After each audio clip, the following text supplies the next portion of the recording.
Bryan Kohberger is seeking a change of venue for his trial related to the Idaho murders, arguing that a fair and impartial jury cannot be found in Latah County.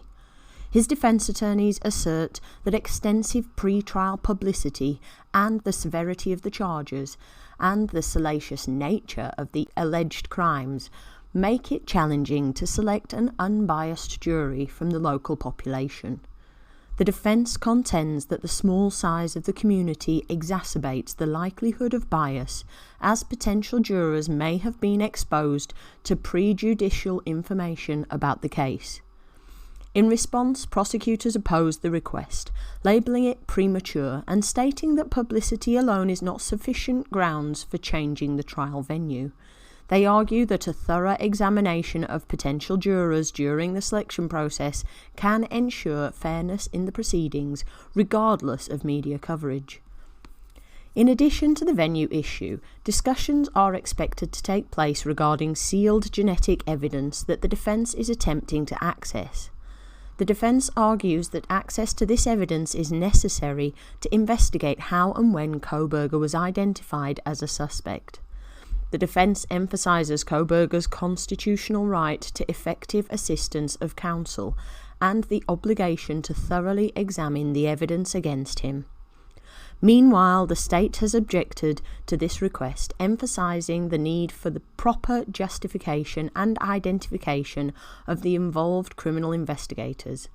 They contend that the defence has not provided adequate reasoning for accessing the sealed genetic evidence and have raised concerns about the unspecified involvement of certain investigators. It is also possible that defence are simply trying to buy time. The sole known eyewitness to the tragic murders of the University of Idaho students recounts a harrowing encounter with a masked intruder amidst the sound of a struggling on that fateful night in Moscow, Idaho. However, as the case progresses towards the trial, the passage of years raises concerns about the reliability of her recollection of the events. Is it possible that the defence are trying to kill time in order to be able to suggest that her recount of the events is not as accurate as it once could have been? Let me know your thoughts in the comments below. The case revolves around the brutal killing of 4 University of Idaho students in November 2022.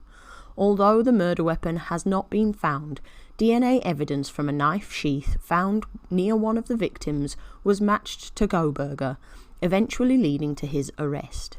Despite the objections, Kohberger faces 4 counts of first-degree murder and 1 burglary charge as the trial proceeds.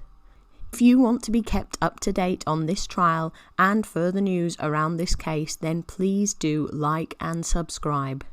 It's free, easy, and it really means the absolute world to me. Until next time, take care, friends.